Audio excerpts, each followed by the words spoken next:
Greetings, dear watchers, listeners, readers, and lurkers. Welcome to Horror Detour, our little vlog where on Ghastly Tales we take a foray into a bunch of different macabre topics. So, as you can tell by the title above me, I want to ask you a question, which is, do you prefer older horror films? And the reason that I want to ask this is that I've noticed that in recent years there have been a lot of horror films with high production values that have been really well polished, and there's nothing wrong with them. They've been well made, well designed, well directed, acted, written. There's nothing wrong with them. However, I am left asking myself, are there any horror films really in the last few years that I think are going to really still really still be popular in, say, 30 years or 40 years? Are people still going to watch them the same way people watch Stanley Kubrick's The Shining, or Robert Wise's The Haunted, or F.W. Murnau's Nosferatu? I mean, that goes back to 1922. It's nearly 100 years now since that film, and people still watch it. So I'm really... I do wonder if the films that are being made today have the legs for that. And I kind of feel that for the most part, no, they don't. And the reason for that is that despite being well made, they are essentially horror films for a mainstream audience, or they're not horror films for horror fans. Not so much for people who watch horror on a regular basis. A lot of the higher budget horror films that you're seeing coming out now, like Stephen King's It, I really enjoyed that film. I enjoyed the story, enjoyed the performances and the direction. I thought it was a good movie. But it's not really frightening. And I think that's because, of course, we all have our own subjective taste for what's really going to get under our skin. But if you watch a lot of horror films or read a lot of horror stories, if you immerse yourself in the genre, and this is going to sound snobbish, it takes more to catch you off guard. It takes more to really grab you. And I'm not sure that the films that are around right now are really going to do that in 20 or 30 years. I'm not convinced. There are plenty of horror films that I enjoy. I think in recent years, The Witch is probably the closest horror film I can think to one that I think, yeah, that's got a good chance of being of still being watched regularly 30, 40 years down the line. I mean, it might be still watched regularly by a large audience 30 or 40 years down the line, but I think it might be more to do with the fact that it's a Stephen King story that people would go back and watch that. It's probably a film that's going to be remade several times throughout history. So people will go back and watch the previous versions. And again, I'm not hating on that movie. I enjoyed it. Thought the kids in it were absolutely fantastic. I thoroughly enjoyed being in a packed cinema watching a horror film. You know, you don't always get that experience, and that's an important thing to have if you're such a fan of the genre. But again, it's very, very much a film and indicative of other horror films that are being made, which is designed for someone who doesn't watch a lot of horror. And that's, I remember going to see The Women in Black, the Daniel Radcliffe version. And when I went to see that, I thought, you know, I love that story. I love Susan Hill, the author of it. I love, I read the book. I've went to watch the play, which is phenomenal as well. I love the 1988. It's in the 80s anyway. The British made-for-TV movie that they made of it, and I enjoyed the Daniel Radcliffe version.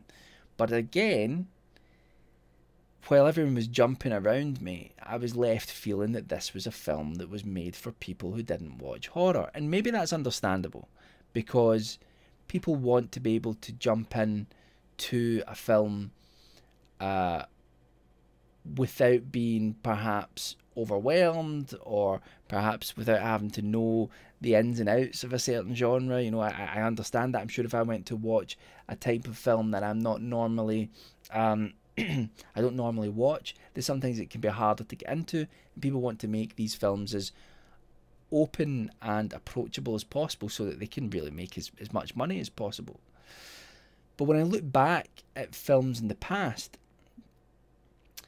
obviously you've got way more movies to choose from. So there is that. And there is, of course, there's the subjective aspect to it as well, which is that, of course, you've got your own taste in terms of what gets under your skin. But you may also be nostalgic for a certain era, for example. You may love the 30s, for example, and 40s, so you might enjoy the Universal horror movies, or you might prefer the 60s, so you might like the Hammer horror movies, or you might like to go back to 1922 and watch Nosferatu, you know, like, because the era speaks to you in some way. You may also be nostalgic because that film came out when you were a child and you're just nostalgic for that time in your life. So there is that as well, and I know that sometimes we can become blinkered to the things that we love and not really see their flaws. And there is also the chance that, I mean, a film like The Shining, for example, was not well received, both by Stephen King himself, but by really critical circles as well. Wasn't a really well received movie. Has since went on to be reevaluated as one of the best horror films ever made by a great many people. John Carpenter's The Thing, we've talked about this in the channel before, flopped, and it's absolutely one of the best horror films ever made, in my opinion. So movies, I get it that there are movies around now which I may be thinking there's not much to, and then down the line they may become reevaluated. I might reevaluate them myself and say, do you know what, that is a classic. Sometimes it does take hindsight. But I still get this feeling, despite all of that, that, I hate this term, but you know, they don't make them like they used to. And it kind of feels that way.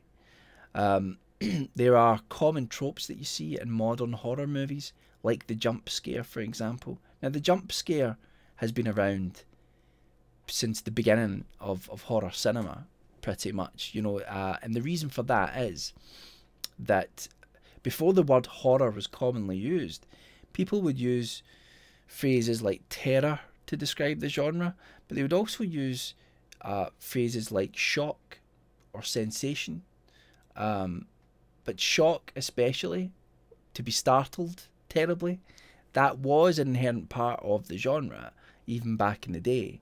So it does have its place, but when all you're doing to achieve getting a response from your audience is perhaps having something quiet and then something jumps out in front of the screen and there's a loud noise, well, that's just instantly going to engage a person's startle reflex, and that's not really, it's kind of a cheap trick. And there are some great jump out scares.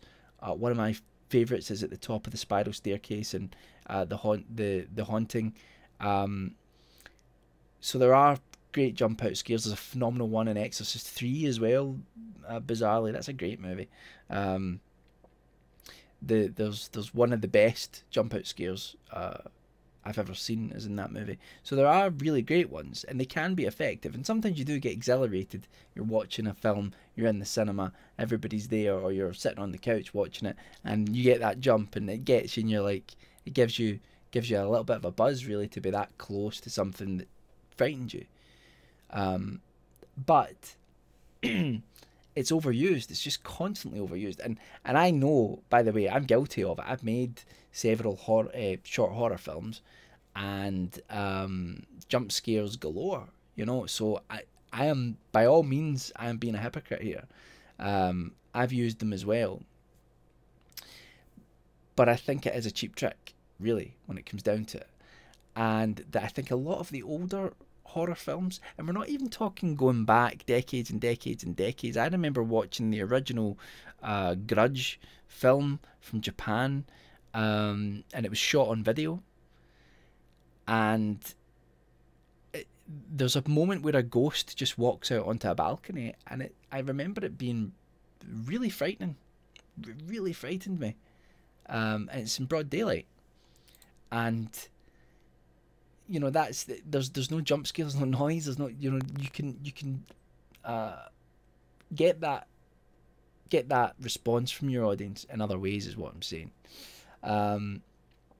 So I think that maybe part of the problem is that there's this idea that that's what horror is in modern horror films. So they don't really grab me when what really gets me is creeping dread and unease. That's what really gets me in a horror film. That's why you love watching Hour of the Wolf, or I'm trying to think. Well, some of my favourites, like John Carpenter's The Fog. I hate to keep mentioning the man, but like you know, the films that have that sense of dread. Something's coming, something's going to happen. It doesn't all, I mean, there can be jump scares and startles, but it doesn't all need to be that. So, anyway, that's a number of reasons why I think that modern horror films may be not as well remembered or regarded as horror films of the past. You know, we can also we've touched upon it in other videos as well. CG is an issue as well, because we don't psychologically take in that this thing that we're seeing is actually real, that it's a physical thing that's there. Even with a poor special effect, physical effect, you still implicitly know that that's a real thing that exists, it's there in the three-dimensional space. I'm sure we'll get over that when CG no longer looks out of place, but right now a lot of the time it just kind of takes you out of the scare. You don't feel like you're looking at something that's real, and suspension of disbelief is absolutely critical in the horror genre. So we've got that issue as well. There's an over-reliance on that. People don't want to build models and do practical effects a lot of the time for some reason. I don't know why, but they really should. So yeah, that's what I think. I think that modern horror films aren't going to really hit home. It doesn't mean that there aren't horror films around. Every now and then there will be one that will be remembered as a classic. I've got a funny feeling that The Witch will be remembered as a classic horror movie. There are movies that will be watched 30 or 40 years down the line and will be well regarded. But I don't think there's that many of them. And I think the way that films are directed, especially horror films, has changed, and they're becoming very glossy and overly produced. And when you take the organic nature out of horror films especially, you lose the grittiness and the spontaneity, which a lot of horror films have, which really pulls the audience in. So, what do you think? Do you think that modern horror films will be well remembered? Do you think that they're as good as films in the past, and is it just me being an old curmudgeon and not really thinking about them in the same way as the past, because you've had plenty of time to go through the past and pick out your favourites? Or do you agree with me, and do you think that older horror films seem to have, there's a gravitas to them, there's something there which affects you more when you watch them? So please do let me know your answers. And your answers, yeah, that's correct. I'm very tired, sorry. Let me know your comments down below. I would love to hear them. And thanks to everyone who's been commenting on the channel lately. It's been great as always. And I'm really glad people enjoyed that last radio show that we did. And hopefully the next video will be a narration of one of either my stories or a classic ghost story. I'm not sure which one's going to go out first yet. Okay, hope you all have a great weekend. Wait, it's Thursday. Okay, great Friday tomorrow, and I'll see you all soon for another ghastly tale.